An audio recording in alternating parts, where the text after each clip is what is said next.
Assalamualaikum warahmatullahi wabarakatuh. Di video yang kelima ini saya akan mentutorialkan tentang uji kelayakan model koefisien determinasi dan uji T pada analisis regresi data panel. Jadi semoga bermanfaat. Jangan lupa like, comment, and subscribe. Terima kasih. Nah, kita lanjut ke video berikutnya, yaitu tentang uji kelayakan model, koefisien determinasi, dan uji T pada analisis regresi data panel. Nah, di sini sebelum ke sana saya akan menjelaskan.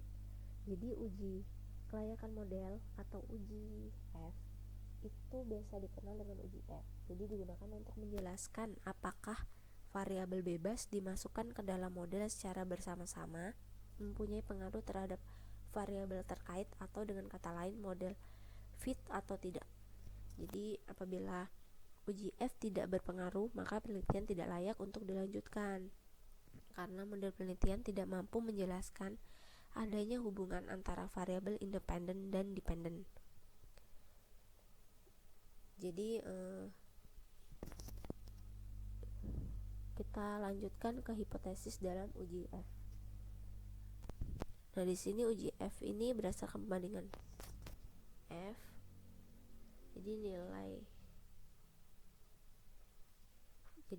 Jika nilai F statistik lebih kecil dari F tabel. Kalau HA jika nilai F statistik lebih besar dari F tabel. Jadi kalau misalnya F statistik lebih kecil dari F tabel, maka HO diterima. Yang artinya variabel independen X secara bersama-sama tidak berpengaruh terhadap variabel dependen. Namun sebaliknya, jika F statistik lebih besar dari F tabel, maka HA diterima. Yang artinya variabel independen X secara bersama-sama berpengaruh terhadap variabel dependen Y. Nah, kita lanjutkan dulu untuk menguji proses uji F ini. Kita klik lagi. Ini kan udah EQ01. Kita menggunakan program EView.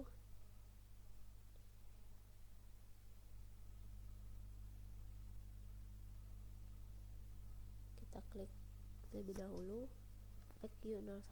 Nah,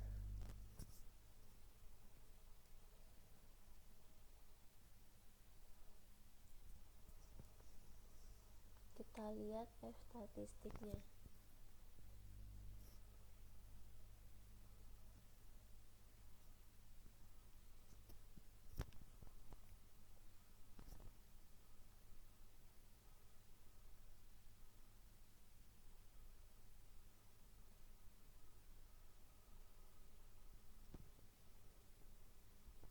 Di sini kita lihat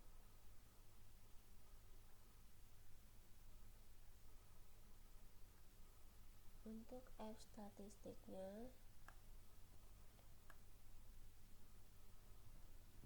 di sini 7,506506966 dan probabilitasnya 0,000051. Jadi kalau misalnya dilihat ini dari data F statistiknya itu dengan sementara F tabel statistiknya sebesar 7,506966, sedangkan F tabel dengan tingkat 5%. Nah, didapat nilai F tabel sebesar 2,45583. Dengan demikian F statistiknya 7,506966, lebih besar dari F tabel. Jadi lebih kurang dari 0,5. Jadi HA diterima. Maka dengan demikian dapat disimpulkan bahwa variabel-variabel independen dalam penelitian yang terdiri dari 6 variabel saya teliti tadi, yang terdiri dari size, row, kadar, NPF, dan sukuk, secara bersama-sama memiliki pengaruh terhadap ISR.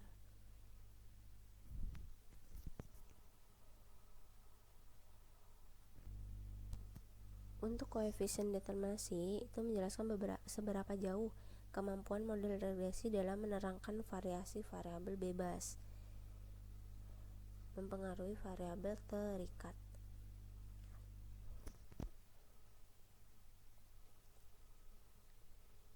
Kita lihat di adjustment result-nya. Dia di sini adalah 0,42098. Jadi menunjukkan bahwa variasi perubahan naik turunnya ISR dapat dijelaskan oleh size ROA, DAR, NPF, dan sukuk sebesar 49,2%, sementara sisanya itu sebesar 50,8%, dijelaskan oleh variabel-variabel lain yang tidak diteliti dalam penelitian ini. Nah, untuk uji T sendiri itu menjelaskan signifikan berpengaruh variabel bebas secara parsial terhadap variabel terikat. Jadi bisa kita lihat untuk T statistiknya, untuk size, ROA, DAR, NPF, dan sukuk bagian ini T statistik dan probabilitas. Nah, bisa dilihat bahwa nilai T statistik perusahaan size itu sebesar 4,997504, sementara T tabelnya dengan tingkat 5%. Jadi didapat nilai T tabel sebesar 2,02269. Jadi T statistik size lebih besar dari T tabel. Disimpulkan, variabel ukuran size dalam penelitian ini memiliki pengaruh terhadap Islamic Social Reporting atau ISR. Nah, kalau nilai T statistik ROA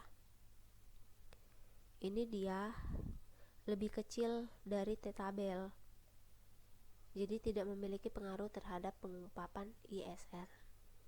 Sedangkan DAR itu lebih kecil juga dari T tabel, jadi variabel DAR ini tidak memiliki pengaruh terhadap pengungkapan ISR. Untuk NPF itu dia lebih besar dari T tabel.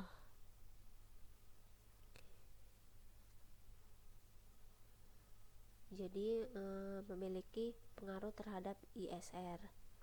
Untuk sukuk sendiri lebih kecil dari T tabel. Jadi variabel penerbitan sukuk dan tidak memiliki pengaruh terhadap ISR karena kurang dari T tabel. Sekian.